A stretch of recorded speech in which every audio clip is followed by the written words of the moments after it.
एक जब बीमारी आई जी। तो एक के घर पे मैं गया, मैं भाई ये क्या हो गया, कैसे हो गया जी। डॉक्टर आया था, वो बोला ये बहुत भयंकर रोग है, हाँ कल सुबह 8 बजे तक का टाइम है, ये बच गई हाँ तो ठीक है, नहीं तो ये फिर इसका कुछ इलाज नहीं हो सकता। तो मेरे को हंसी आई। मैंने पूछा उसने बताया बीमारी का नाम, वो बोला जी नहीं, उसने बीमारी के बारे में कुछ नहीं बताया। हाँ। तो फिर मैंने उसको होम्योपैथी की दवा दी। अच्छा। हाँ जी, होम्योपैथी की उसको दवा दी कि आप इसका इस्तेमाल करिए और फिर मेरे को बताइए। वो गाय 3 दिन तक बैठी नहीं थी। अच्छा। हाँ जी। फिर जैसे उसने होम्योपैथी की दवा दी और साथ में कुछ देसी घी और काली मिर्च, अच्छा। काली मिर्च को कूट के, हाँ। लगभग वो गाय प्रेग्नेंट नहीं थी, अच्छा। 50 ग्राम काली मिर्च को कूट के और देसी घी के अंदर मिला के हाँ। उसको खिलाया। हाँ। तो फिर देखा कि 2 दिन के बाद वो गाय बैठना शुरू हो गई हाँ। और उसने चारा खाना शुरू कर दिया। नहीं तो वो डर गए थे कि हमारी गाय मर जाएगी। और वो थी यही बीमारी थी HF, उसको भी? बिल्कुल बिल्कुल यही HF गाय थी वो, आपको बताऊंगा। अच्छा। उनकी इम्यूनिटी और डाउन होती है। बिल्कुल। तो ये हुआ। तो अब मैं आपको बताना चाहता हूँ, एक तो ये कि ये दवा बहुत सस्ती पड़ती है, आप इसको घर पे तैयार कर सकते हो। और जिनके पास ज़्यादा गोवंश है वो ज़्यादा पैसा कहाँ से लेके आएगा। उसका दूध भी चला जाता है, गायें भी चली जाती है, पैसा भी चला जाता है, फिर आगे वो क्या सोचेगा। तो मैं आपको वो दवाएं जो है, आप कैमरा थोड़ा सा इधर करोगे तो मैं आपको दिखा देता हूँ उनके नाम।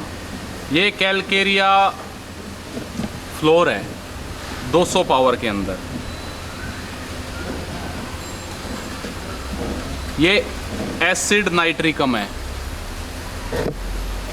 अच्छा। ये हाँ हाँ, एसिड नाइट्रिकम है।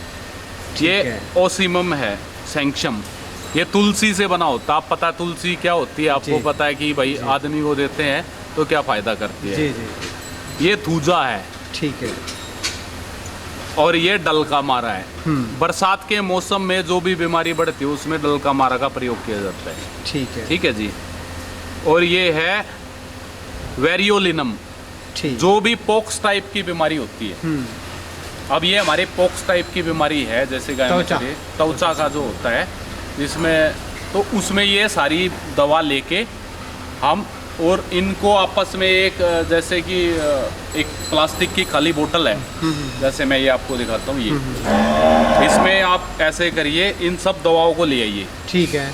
ठीक है। और इनमें से एक, जैसे ये ली और इसको ऐसे खोला और फिर फटाक से ये यूं किया और इस बोतल के अंदर डाल दिया। पर ये बोतल साफ होनी चाहिए।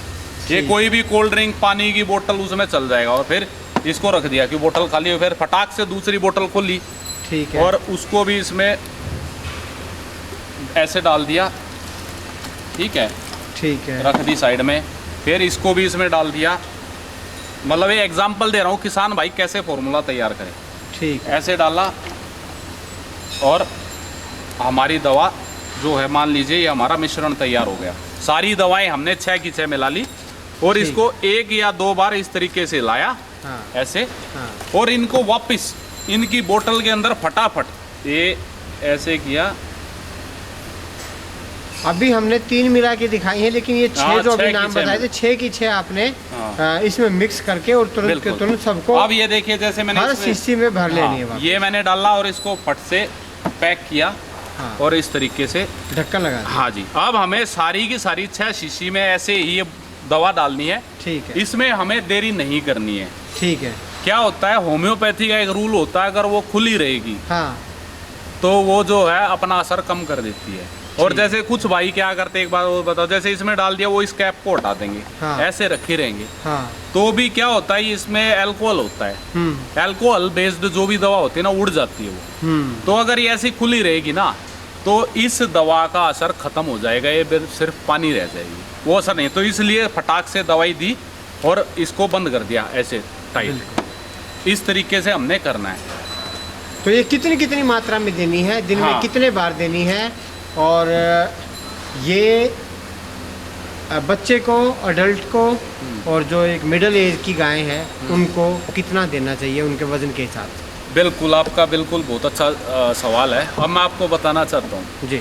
देखिए, कुछ कंपनियाँ हाँ। कुछ क्या बहुत सारी कंपनियां हाँ जी इन फॉर्मूले को ये जो हमारा तैयार है जी।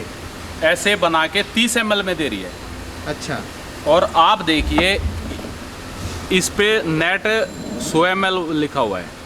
100 ml की शीशी है, इसकी कॉस्ट देखिए 170 रुपये। 100 ml की 170 रुपये में। ठीक है। अगर हम ऐसी 6 शीशी ले आएंगे तो हमारी 600 ml हो गई। हाँ ठीक है। अगर हम इससे भी ज़्यादा जाएंगे, ये देखिए जैसे कि मैं दिखाता हूँ, ये आर्सेनिक एल्बम है। हाँ ये नेट 500 ml है। हाँ। ठीक है, इसको पोंड बोलते हैं जी। 500 ml की जो बोतल होती है उसको पोंड बोलते हैं। अच्छा। इसकी कॉस्ट देखिए 445 है। ठीक है। 500 ml जो है लिक्विड हमारे पास 445 में। और अगर बड़े स्टोर से आप लेते हो, होम्योपैथी की जहाँ आदमियों की दवा मिलती है वहाँ से लेते हो, तो इस पे 20 से 25-10% तक छूट मिल जाती है, तो ये हमारी और सस्ती हो जाती है। तो 500 ml से कितनी गायों की जान बचेगी? अगर हम 6 बोतल बड़ी बड़ी 500 ml की लिए हैं, जिनके पास ज़्यादा संख्या में गाय है, गोवंश है, तो उसको क्या है, ज़्यादा खर्चा नहीं होगा। अगर हम मान ले इसकी 500 रुपये की भी कॉस्ट लगा ले, भाई हर दवा का अलग अलग रेट है, ठीक है, तो कितने रुपए की? 3000 रुपये में, मेरे ख्याल से 3000 रुपये हो गए, 6 पंजे 30, 3000 रुपये हो गए। 3000 रुपये में हमारे पास कितना हो गया? 6 लीटर लिक्विड तैयार है। और हर गाय को अगर हम एलोपैथी के रूल से देखें, 1 ml भी दे, 1 ml किसकी कह रहा हूँ मैं, जो स्वस्थ गाय हैं उनको दिन में 1 ml दें। और जो गाय बीमार है उसको आप दिन में 3 बार दे दीजिए, 4 बार दे दीजिए, 5 बार दे दीजिए, उसकी कंडीशन के हिसाब से। होम्योपैथी का प्लस पॉइंट ये है कि वो साइड इफेक्ट नहीं करेगी, पहली बात तो ये। एलोपैथी में अगर आपको मान लो कोई ये कहता है कि 1 ml देनी है और आप 1 ml से 2 ml दे देते हो, तो उसका साइड इफेक्ट हो जाता है। जैसे डॉक्टर कहता है इसको 15 ml लगाना है और कोई 20 भर के लगा देगा, तो उसका लीवर, किडनी, हार्ट किसी ना किसी पे इफेक्ट करेगा।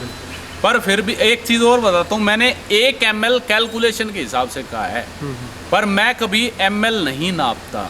जब मैं ये दवा देता हूँ इसकी ऐसे करके, और जैसे रोटी का टुकड़ा है, मान लीजिए मेरा हाथ है, रोटी का टुकड़ा है, इस पे मैंने ऐसे करके यूँ जो ना 10 बूंदे किसी तपकाली, शायद ये बोतल की वो ख़राब है, मैं दूसरी देता हूँ, जैसे ये ले लीजिए, इसकी मैंने ऐसे टपकाई, 10 बूंदे हो गई। अब देखो एक बार में 4-5 बूंद निकल रही है। वो 10 बूंद या 15 बूंद होगी या 20 भी होगी, वो आप गाय को खिला दीजिए, नुकसान नहीं करेगा। ठीक है। ठीक है। उसमें क्या है कि आपकी गाय के जीभ पर ये दवा गिरनी चाहिए।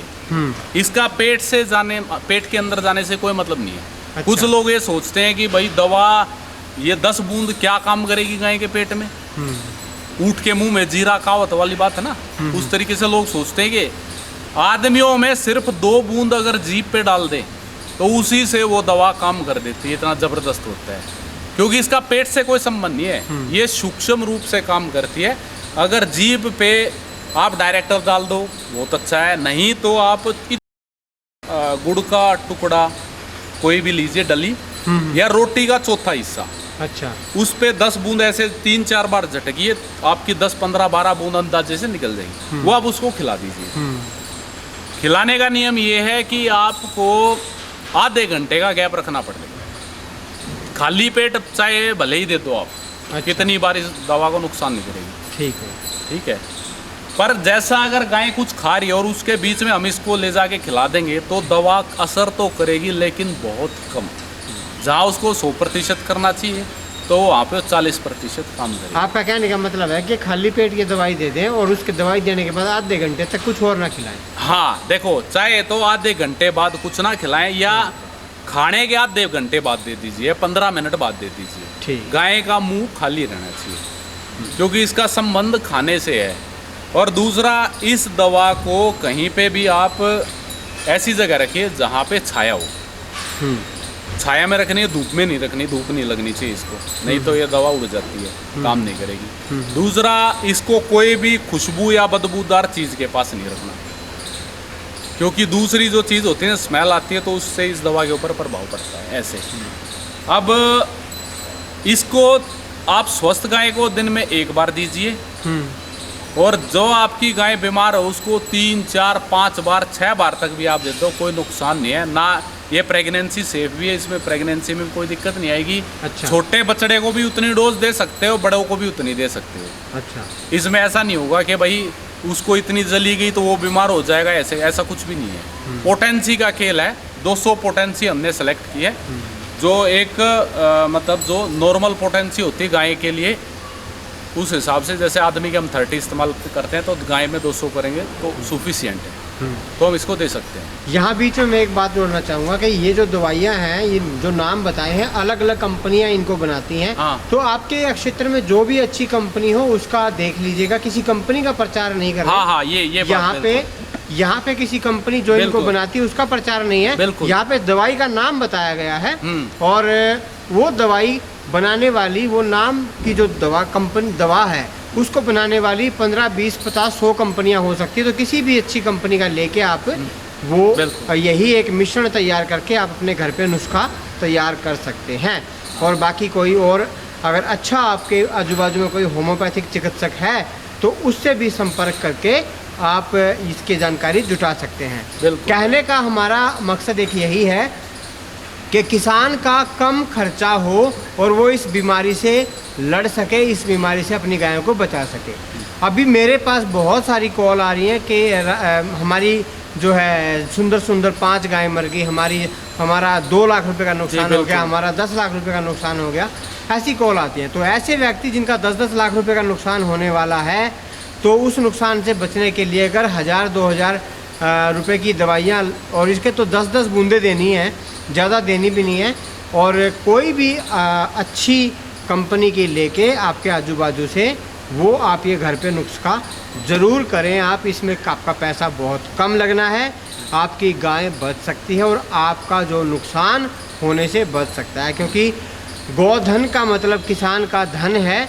और अभी आप यहाँ तो दिल्ली के आसपास और इस बेल्ट में तो लगा लीजिए लोगों के और भी व्यापार हैं, लेकिन भाई वीरेंद्र भाई अगर हम उधर जाते हैं ना तो उनका काम ही बस दूध का है।